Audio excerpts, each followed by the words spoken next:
They said I was crazy.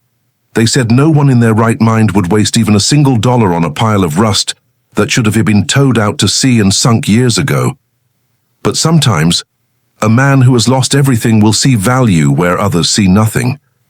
And sometimes, just sometimes, fate hides its greatest treasures in the places the world has already forgotten. My name is Daniel Harper. I'm a veteran. And this is the story of how a rusted ship bought for $1 single nearly destroyed me, nearly cost me my best friend, but ultimately changed my life forever. It began on a grey Thursday morning in October, when the last of my savings disappeared into bills and overdue notices stacked like sandbags against a flood. I had nothing left, no steady work, no family to lean on. The only companion I had left in this world was Max, a big, shaggy German shepherd who'd followed me home one stormy night 2 years back and never left my side since. We lived in a crumbling house on the edge of town. I patched the roof with tar paper, kept the cold out with duct tape and blankets, and told myself it was enough, but deep down I knew it wasn't. I was sinking. That morning, as Max and I walked down to the docks, I heard the laughter first. Rough, mocking laughter that always carried on the salt-heavy breeze. "Hey, Harper," one of the fishermen called. "You finally buying yourself a boat or just looking for another place to sleep when that shack of yours caves in?" The group erupted into laughter. Max bristled beside me, his hackles rising, but I kept walking. I'd learned long ago that answering back only gave them more to feed on. That's when I saw it. Moored at the far end of the dock, listing slightly to one side, her hull covered in rust and barnacles, sat the Artemis. She was once a proud coastal cargo ship, or so the faded letters on her bow suggested. Now she looked like she'd crawled out of her own grave. Skeletal railings, shattered windows, decks littered with gull droppings. A handwritten sign was nailed to the post beside the gangway. "For sale, $1, as is, no refunds." I stopped, stared, then laughed. The bitter kind of laugh that comes when you know the universe is mocking you. $1? I muttered. Who the hell would... But before I could finish the thought, Max trotted forward. He sniffed the gangway, gave a low whine, and looked back at me, ears perked as if urging me on. I should have walked away. Anyone else would have. But there was something about the ship. Something in the way she sat there, abandoned, forgotten. Something that felt familiar. I asked the harbor master about her. The old man shrugged. Been sitting here for years. Belonged to some shipping company that went belly up. Nobody wants her, and too much work to scrap, too costly to tow. You buy her, she's yours. Dock fees waived. We'll be glad to see her gone. He chuckled at his own joke, but his eyes were serious. He didn't think anyone would actually take the offer, but I did. Not because I thought I'd struck gold. Not because I saw some hidden fortune waiting. No. I bought the Artemis because for the first time in years, I felt like I could still own something. The paperwork took less than 10 minutes. By noon, I was the official owner of a 60-year-old rust bucket that most people wouldn't have taken for free. Word spread quickly. By sundown, the whole dock was buzzing with it. The crazy vet who bought a derelict ship for $1. They laughed at me in the diner. They laughed at me on the street. But Max didn't laugh. That night, as we climbed the creaking gangway and stepped onto the rotting deck of the Artemis, he walked at my side with his tail wagging, his nose pressed to every surface, as if he'd just found a kingdom worth exploring. To him, it wasn't a joke. To him, it was home. I set up a cot in what was once the captain's cabin.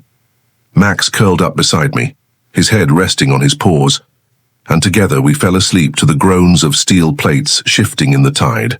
I thought I'd bought a rusted hulk. I thought all I'd gotten for my $1 was a broken ship and more reasons for the world to mock me.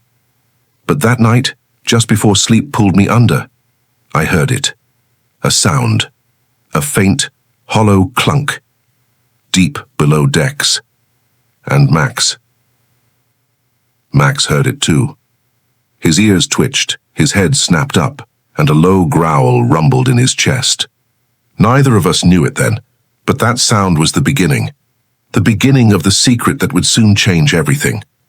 The next morning, the world mocked me again. I woke to the sound of gulls shrieking above the deck, and the cold bite of sea air slipping through broken windows. My back ached from the thin cot, my knees from years of service, And yet, when I opened my eyes and saw the warped ceiling of the captain's cabin, I didn't feel regret. I felt something I hadn't felt in years: purpose. Max sat by the door alert, ears flicking back and forth. He hadn't slept much. I knew because I hadn't either. That noise from the night before, deep, metallic, deliberate, hadn't been a figment of my imagination, and Max had heard it too. Still, daylight has a way of making doubts feel foolish. By morning, I told myself it was nothing more than the hull shifting with the tide. But Max wasn't convinced. He paced the deck as I boiled water on a small camping stove. His nose twitched constantly, his tail stiff, and when I offered him food, he hesitated before eating. Dogs know. They always know. I should have listened then. Instead, I started making the Artemis mine. The captain's logbooks, scattered and half-molded, lay in a cabinet. Most were too ruined to read, but a few pages remained legible. They told of ordinary runs, cargo manifests, weather reports, names of ports along the coast. Nothing unusual, nothing secret. But at the back of one log, a single sentence had been underlined twice in smudged ink. Cargo to be sealed until final delivery. No inspections. That was it. No explanation. No context. Just a cryptic order written in a captain's neat hand. It nagged at me, but I pushed it aside. I had work to do. All day, I scrubbed decks, hauled trash into bags, and swept away the feathers and droppings of 100 nesting gulls. Every creak of the ship made me pause. Every echo from the lower decks made me glance over my shoulder. And Max, he refused to leave my side. Every time I approached the rusted hatch that led below, he stiffened, tail low, ears pinned back. When I tried to descend, he planted himself in front of me and growled. Not at me, never at me, but at whatever lay in the darkness below. That night, exhaustion pulled me down hard, but again, the sound came. Clunk. Then silence. Max rose instantly, teeth bared, a low rumble vibrating through the cabin floor. I lay frozen in my cot, heart hammering. Clunk. This time, closer. Max lunged at the door, barking furiously. The sound echoed down the hollow corridors of the ship, making the whole vessel feel alive, awake, listening. I forced myself up, grabbed the flashlight I kept by the bed, and opened the cabin door. The corridor stretched into shadow, the weak beam of my light barely reaching the rusted walls. Dust and peeling paint clung to everything. The smell of brine and old oil hung thick in the air. Max was already ahead of me, hackles raised, tail rigid as a spear. He stopped at the hatch leading below. He growled once, then looked at me as if waiting for my command. "Easy, boy," I whispered. My hand shook as I reached for the latch. "It's nothing, just the tide. Just the..." The sound came again. Not a clunk this time. A scrape. Metal against metal. From below. The flashlight beam trembled as I yanked the hatch open. A wave of damp, foul air surged up, thick with mold and rust. My light caught the first few steps of the ladder before being swallowed by blackness. Max barked loud and sharp, and that was enough. I slammed the hatch shut. "Not tonight," I muttered. My voice cracked in the silence. "Not tonight." I dragged a heavy chair across the floor and jammed it against the hatch. Max circled 3 times before lying down beside it, his head on his paws, eyes fixed on the iron door as if daring it to open. Sleep came in fits, broken by dreams of hollow corridors, echoing footsteps, and shadows moving below the surface of the sea. When dawn finally came, I was grateful. But it wasn't sunlight that woke me. It was voices. 2 men stood on the dock, staring up at the Artemis.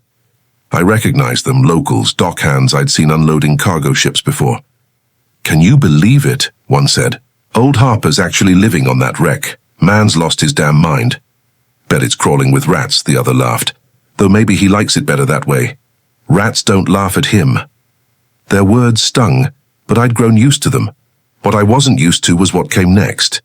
The first man lowered his voice, but the wind carried his words across the water. "They should have scrapped that thing years ago. Bad history. Remember what they said? Last cargo never got delivered. Whole crew quit after the final voyage.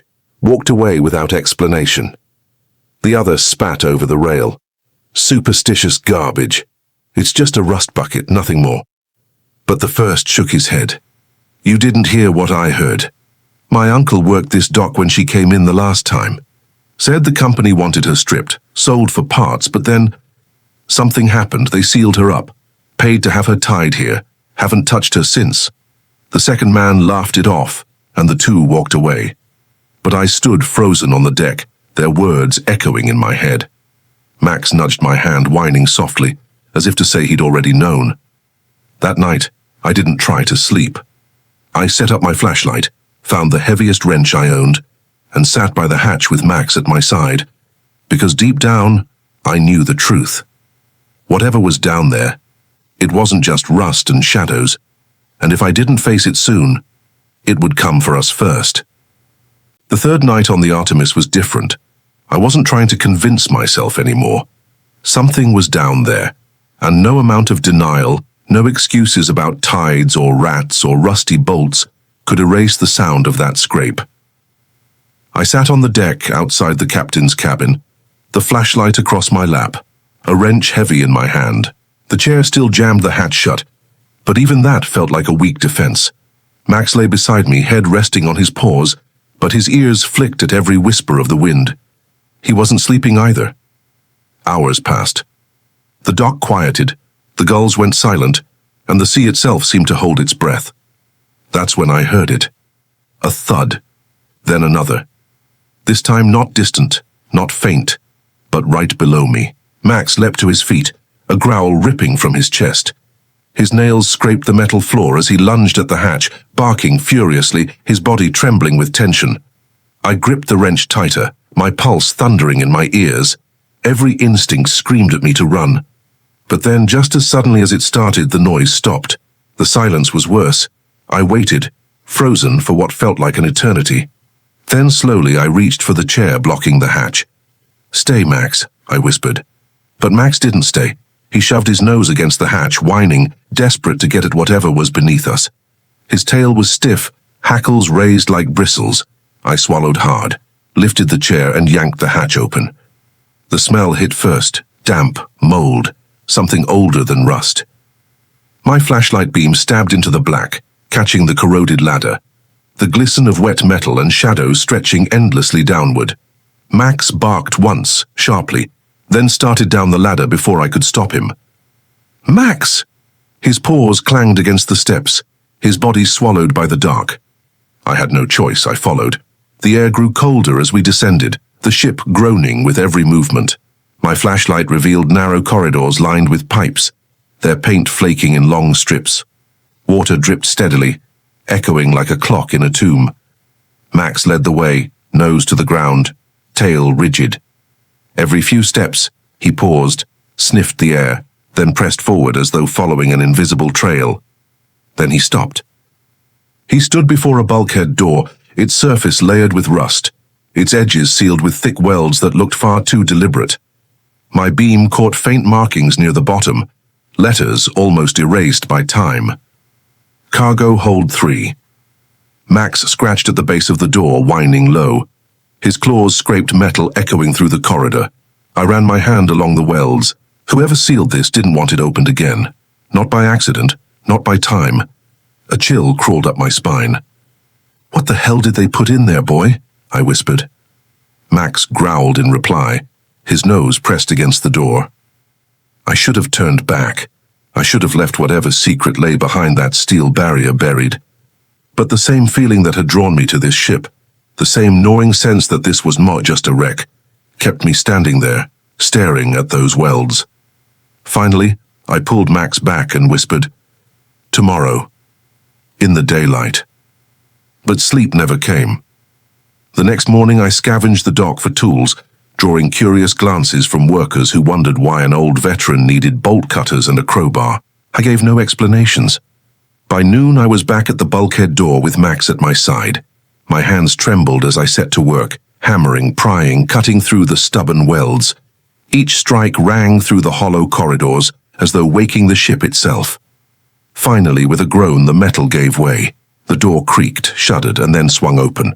My flashlight pierced the darkness beyond, and froze, stacks. Rows and rows of sealed metal crates, each marked with faded stencils.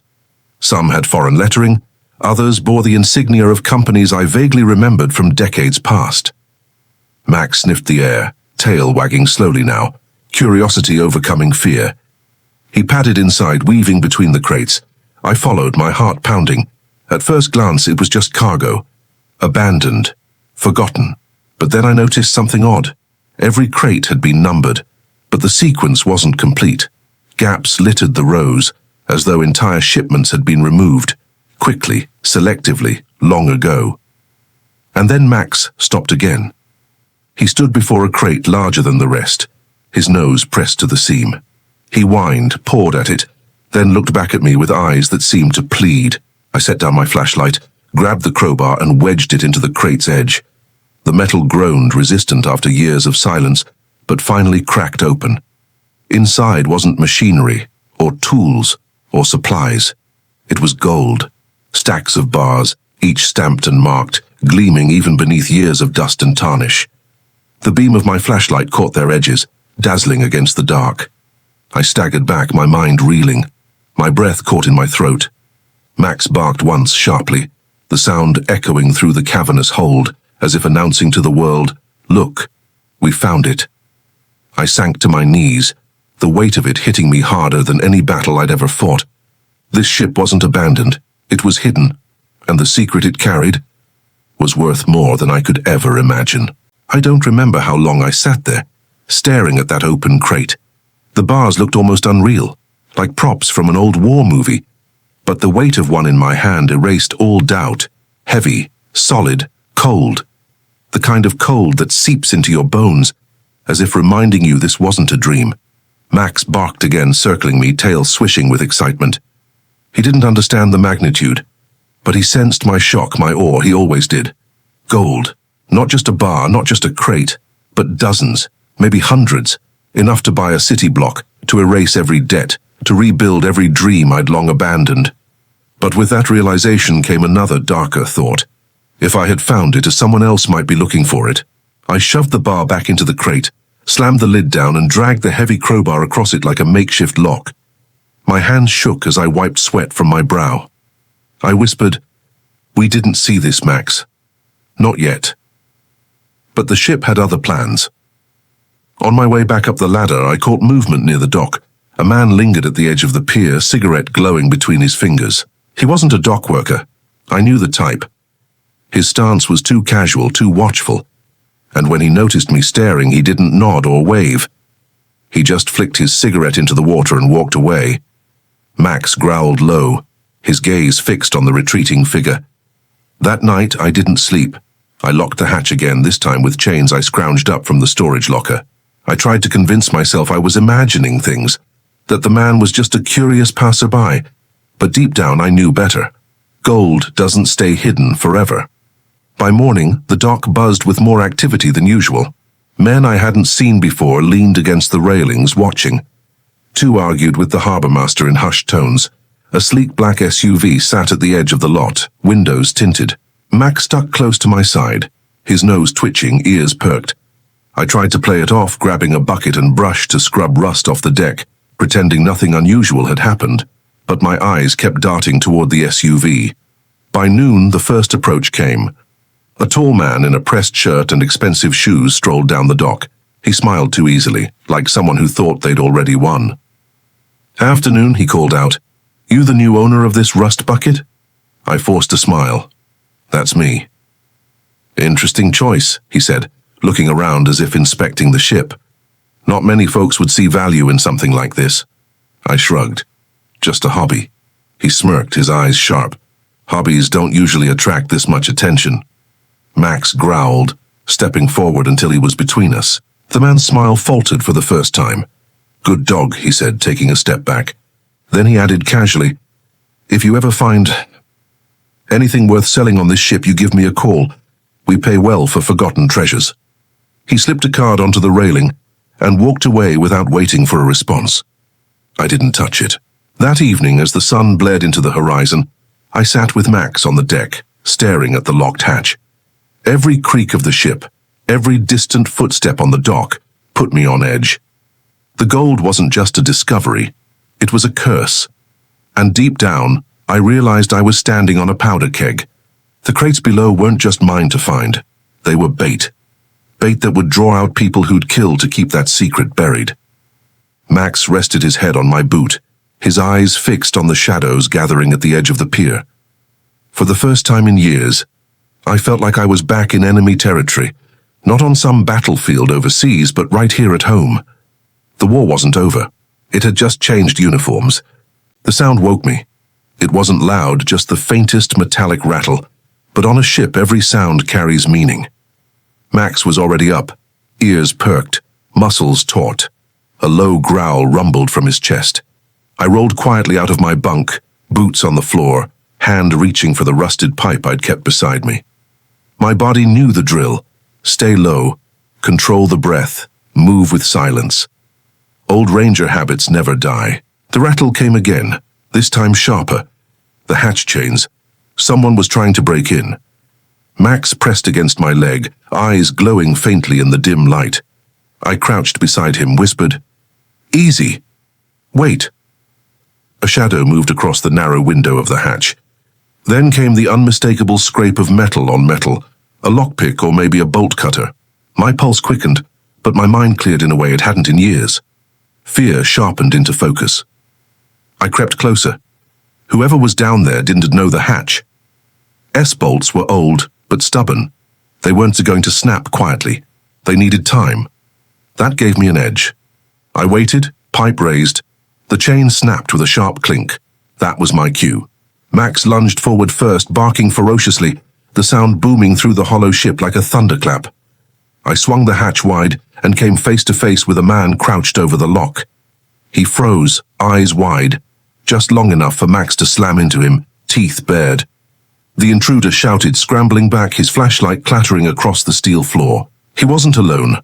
Another shadow darted behind him, tugging him away. "Go, go!" the second man hissed, shoving the first toward the ladder. I didn't chase them. I just stood there, pipe clenched in my hand, Max growling at the edge of the hatch. My heart hammered, but I forced myself to stay still until the last echo of retreating footsteps faded. Then came the silence. It was worse than the noise. I rechained the hatch, added a padlock, even dragged an old steel drum over the top for good measure. But I knew it wouldn't hold forever. If they were bold enough to try once, they'd try again, smarter, stronger, and with reinforcements. I sat on the deck, Max beside me, both of us staring at the water shimmering under the moonlight. The ship wasn't just mine anymore. Someone new. By morning, the black SUV was back, this time parked closer. The same man in the pressed shirt leaned against it, sipping coffee like he owned the dock. He didn't look at me, but he didn't need to. His presence was a message. "We're watching." Max barked at him, teeth flashing. The man only smiled. That day blurred into a haze of paranoia. Every clang of steel, every footstep on the dock, sent my nerves on edge. I tried to work, sanding rust, patching holes, but my mind kept drifting to the crates below. I thought about calling the police, but what would I even say? "Hi, officer, I found a mountain of stolen gold in my $1 ship." They'd take it away, drag me into court, maybe throw me in a cell for even touching it. And then there was the military angle. My father had been a colonel.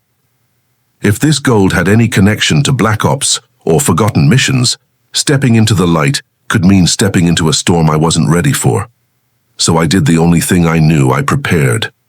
That night, I set traps along the deck, noisemakers, broken glass, even a tripwire hooked to an old wrench. Max patrolled the perimeter like he'd been born for it, ears twitching at every whisper of the wind. The ship groaned around us, but it wasn't the sound of decay anymore. It was the sound of something waking, something that had been buried too long. At around 2 in the morning, Max stiffened. His growl was deep, primal. Footsteps, soft, careful. They were back. This time, I didn't wait. I moved fast, pipe in hand, Max at my side. When I swung the flashlight across the deck, 3 figures froze in the beam. One bolted immediately, vanishing into the shadows. The other 2 hesitated just long enough for Max to charge. Chaos erupted. A shout. The crash of metal, Max snarling like a demon unleashed. One man swung at him with a crowbar, but I intercepted, my pipe cracking against his arm with a force that made him scream. The third figure lunged at me, but Max tore into his leg, dragging him down hard. The fight ended as quickly as it began. Both men stumbled away, bleeding, cursing, retreating into the dark. I stood there, chest heaving, Max's muzzle streaked with blood that wasn't his. For the first time since I'd found the gold, I felt a grim certainty settle in my bones. This wasn't about discovery anymore, it was survival. The ship wasn't just hiding treasure, it was drawing predators. And the only thing standing between me and whatever storm was coming was me and a dog I never asked for. But as Max sat beside me, teeth bared in the moonlight, I realized something I hadn't felt in years. We weren't running anymore, we were fighting back. By dawn, the deck looked like a battlefield. Broken glass glittered in the early sun, streaks of blood painted the rusted rail, and Max paced restlessly, ears twitching at every creak of steel. My hands ached from gripping the pipe, and my nerves were raw. I thought the night had been bad, but the morning was worse. Blue lights cut through the haze. Police cruisers rolled down the dock, tires crunching against gravel. 2 uniforms stepped out first, hands already on their belts. Behind them came a man in plain clothes, square jaw, mirrored sunglasses, that stiff walk that screamed, "Federal." My stomach sank. Max barked furiously, teeth flashing. "Control your animal," one officer barked back, his hand twitching toward his sidearm. I raised both hands. "Easy. He won't bite unless you give him a reason." The plainclothes man stepped forward, flashing a badge. "Detective Carson, we had reports of a disturbance here last night. Care to explain why witnesses heard shouting, metal banging, and dogs tearing into people?" He dragged the last words out, letting them hang heavy in the air. I forced a calm breath. "Couple of trespassers tried to break in. They ran. I scared them off." Carson studied me for a long moment. His reflection in those mirrored lenses felt like it was peeling me open, searching for cracks. "Funny thing," he finally said, "nobody filed a report. No hospital entries, no calls from anyone but an anonymous tip." Behind him, one of the uniformed officers muttered something to the other. Carson's head tilted. "You want to tell me why someone's so interested in what happens on this ship, Mr.?" He let the silence hang. "James Vance," I said. My throat felt dry as sand. "It belonged to my father." "Your father." Carson took off his glasses, revealing sharp, piercing eyes. "The Colonel." I froze. He smiled faintly, but there was no warmth in it. "Yeah, we know who you are," Max growled again, stepping closer, fur bristling. Carson didn't flinch. If anything, he looked amused. "Look," I said, trying to steady my voice, "this ship's a wreck. There's nothing here but rust. Somebody's messing with me and you're wasting your time." Carson slipped the glasses back on. "We'll see. In the meantime, we'll be keeping an eye on things." With that, he turned and walked back toward the cruisers. The uniforms lingered a second longer, giving me a look that said, "You're not fooling anyone," before following him. As the engines faded, I leaned against the rail, every muscle in my body trembling. Max pressed against my leg, grounding me. The watchers had leveled up. It wasn't just shadowy men with crowbars anymore. Now the badge was involved. That night they made their move. I was sitting in the galley, staring at the untouched plate of canned beans I'd forced myself to heat up, when Max shot up, barking violently. Before I could react, the ship shook. A floodlight exploded across the deck from the dockside, blinding white. Voices shouted. Heavy boots thundered. They weren't sneaking this time, they were storming. I grabbed the pipe, heart hammering, and bolted topside. Max was already ahead of me, a blur of fur and teeth. At least 6 men swarmed the deck, dressed in black, faces masked. Organized, professional. One carried a crowbar, another had bolt cutters, but the rest, judging by their posture, were carrying more than tools. "Back inside, old man," one shouted. I didn't listen. Max hit the first intruder like a missile, knocking him flat. I swung hard at another, the pipe clanging against his shoulder, sending him stumbling into the rail, but there were too many. They advanced in coordinated formation, voices clipped, efficient. Not street thugs, not random scavengers. These were hired muscle, ex-military, maybe mercs. The floodlight cut out suddenly, plunging everything into half-darkness. For a second, the chaos froze. Shouts of confusion rang out. That's when I heard it. Another sound. Different. A boat engine, small fast, cutting across the black water toward us. Whoever these men were, they weren't alone. Max growled beside me, teeth dripping, fur bristling. I felt my grip tighten on the pipe, breath ragged. The gold in the hold. The secret my father had left me. It wasn't just dangerous. It was drawing in forces bigger than I could handle. And the storm hadn't even begun. The deck erupted in chaos. Max lunged again, dragging one man down with a howl. I swung the pipe with everything I had, the clang echoing across the steel. My arms burned, but adrenaline pushed me forward. "Take him alive," one of them shouted. Alive? My blood ran cold. Whoever these men were, they weren't here to rob me. They were here for me. A boot caught me in the ribs, sending me staggering against the rail. Pain shot through my side, white hot. Max spun and sank his teeth into the attacker's calf, drawing a scream. Then the ship lurched. The mysterious boat's engine roared closer, waves slapping against the hull. Floodlights from the dock flickered, sputtered, and died altogether, like someone had cut the power. Darkness swallowed us. I dropped low, dragging Max with me, heart pounding. The mercs cursed, their flashlights sweeping wildly. In the confusion, I crawled toward the hatch, pulling Max inside with me. The corridors were pitch black, but I knew the ship's guts better than they did. Every creak, every uneven plate under my boots was a map etched in memory. I ducked into a storage room, slammed the rusted hatch and braced it with a steel bar. Max panted heavily beside me, ears perked, still vibrating with fight. Through the steel walls, I could hear them. Boots thundering, voices barking orders. "Check below deck. He's got to be down here somewhere." They were spreading out, systematic, professional. Max whined, low and urgent. His nose pressed against the floor, nostrils flaring. He smelled something, movement directly under us. I strained my ears. And then I heard it too. The scrape of metal, the groan of a hatch opening somewhere deep in the hold. Not the mercs, someone else. The sound of the boat's engine cut suddenly, replaced by the slosh of water and muffled thuds, boots hitting the side ladder. Whoever was coming aboard hadn't joined the mercs. They were entering separately. The storm was tightening from all sides. I whispered into Max's ear, "We don't fight here, we vanish." We slipped out the back of the storage room, moving low, avoiding beams of light that flickered through cracks in the bulkhead. My lungs ached with each step, ribs screaming from the earlier blow, but I pushed through. Finally, we reached the engine room, dark, silent, filled with the smell of oil and rust. I guided Max behind a collapsed pipe assembly, crouching low. And there, hidden in the shadows, we waited. Minutes stretched into hours. The mercs stomped past overhead, their radios crackling, but their voices grew fainter, moving toward the bow. Whoever had come from the boat was being hunted too, or maybe they were hunting the mercs. Either way, the deck above became a battlefield again. Shouts, crashes, the crack of something that wasn't quite a gunshot but close. I gripped the pipe tighter. Every nerve screamed to move, to do something. But I held back. Survival meant patience. Max pressed close against me, his body tense, his ears swiveling at every sound. For once he wasn't pushing forward. He trusted me to wait. Finally silence. Not the calm silence of an empty ship, but the heavy silence after violence.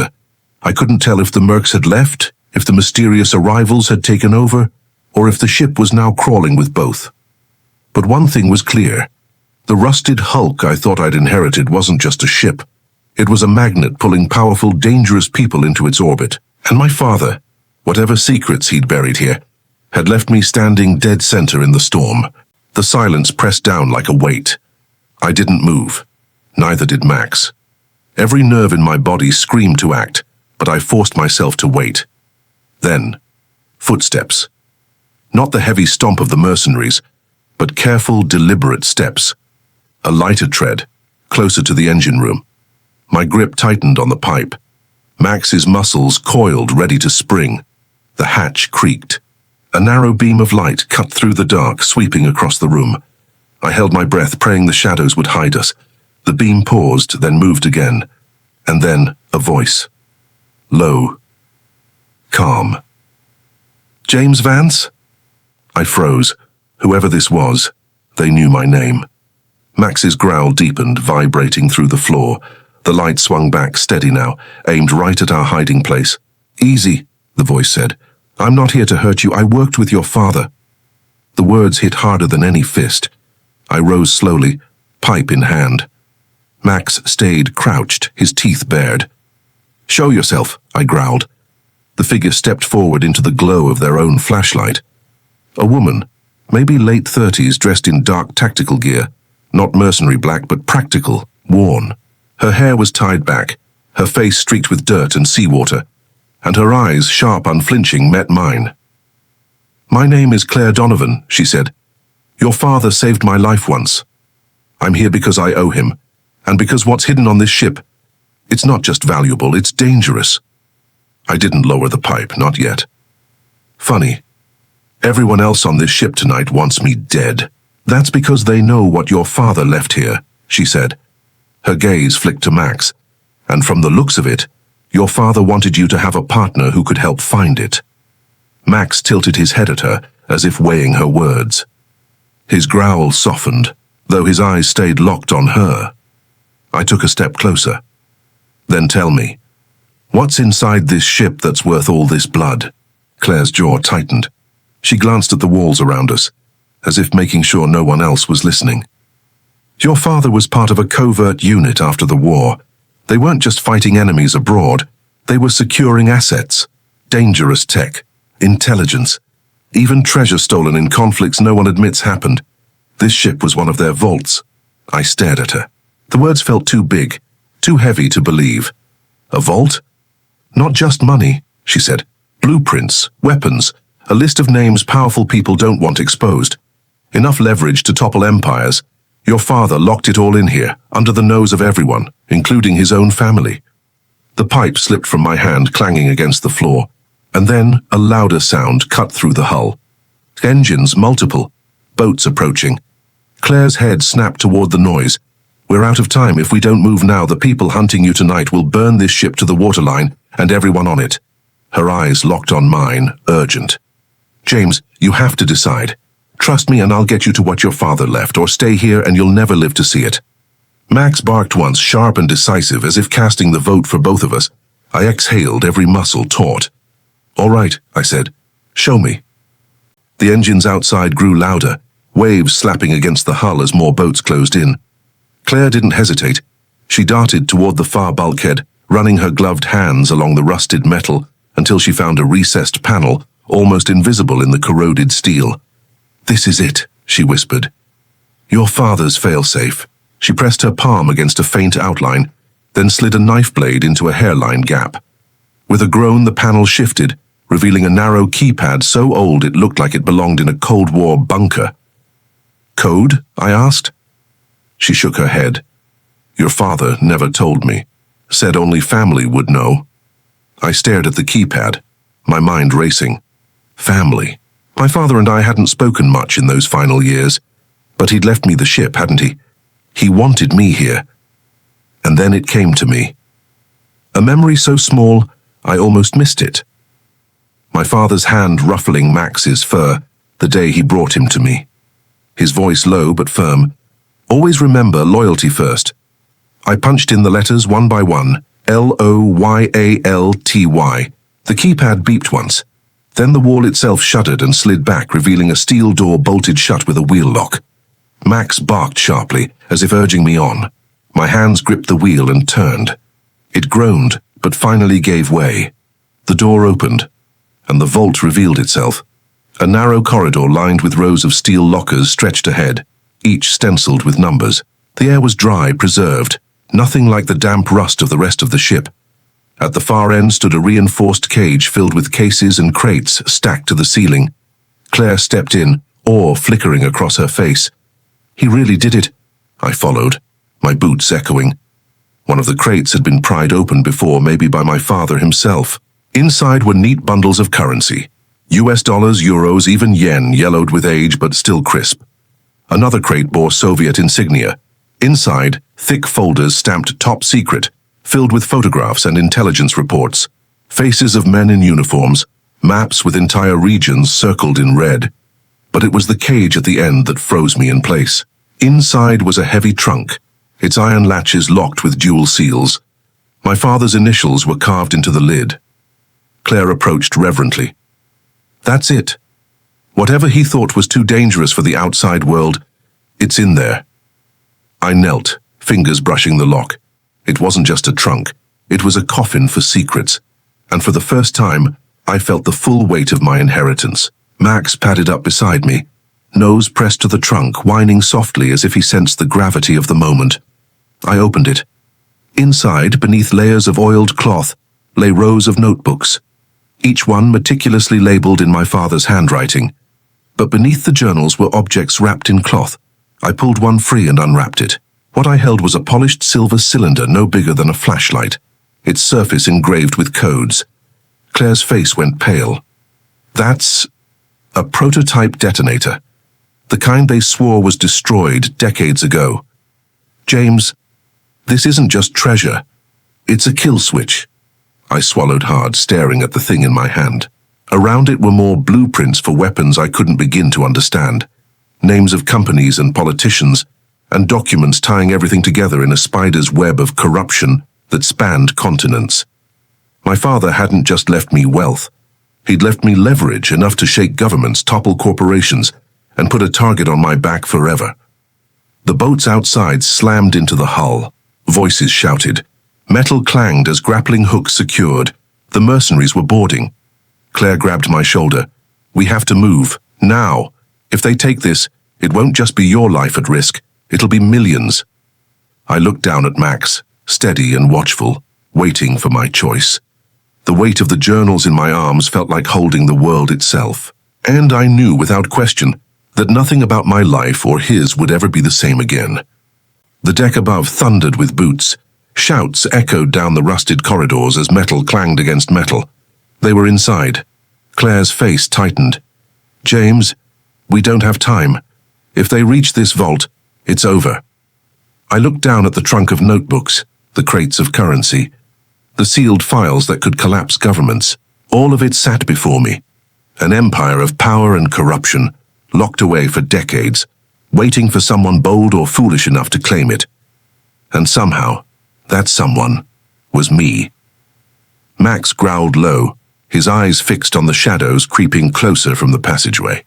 I stuffed the journals into a duffel bag, hands shaking. We can't take everything. Just what matters.